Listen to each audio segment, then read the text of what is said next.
B. Rajab ikut menunjukkan ukuran sebiji kek yang dibuat dan ukuran dan ukuran dulang yang diperlukan untuk okey dah.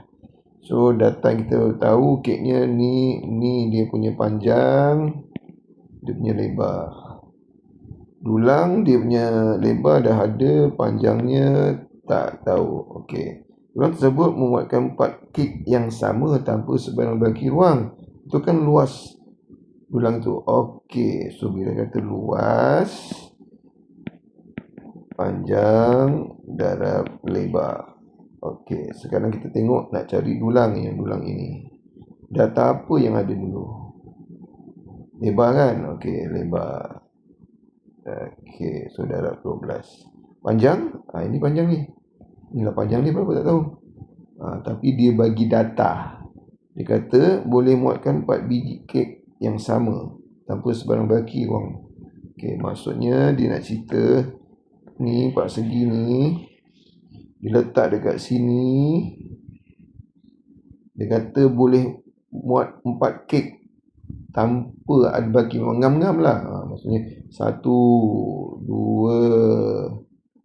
3, 4. Itu maksudnya. Dah. Jadi boleh tak cikgu tahu daripada sini ni sampai sini berapa? Boleh kan? Kenapa? Sebab dia adalah sama dengan satu kotak ni dengan 12.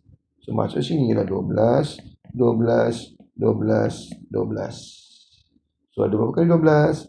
Ada 4. Darabkanlah dengan 4, 48. Letaklah sini 48. Dan apa nak buat? Darablah macam biasa. 48 darab 12.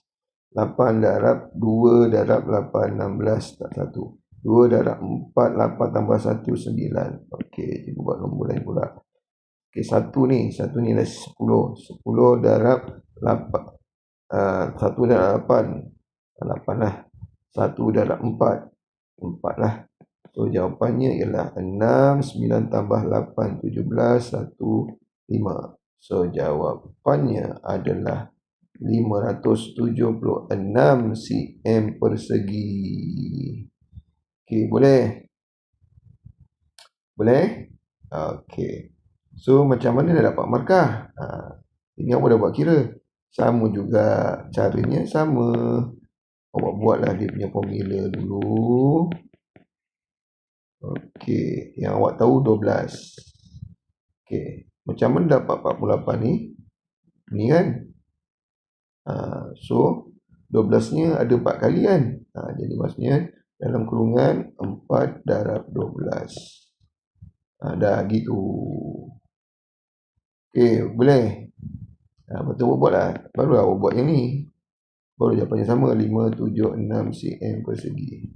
Yang cikgu buat ni untuk ayat matematik. Okey? Alright.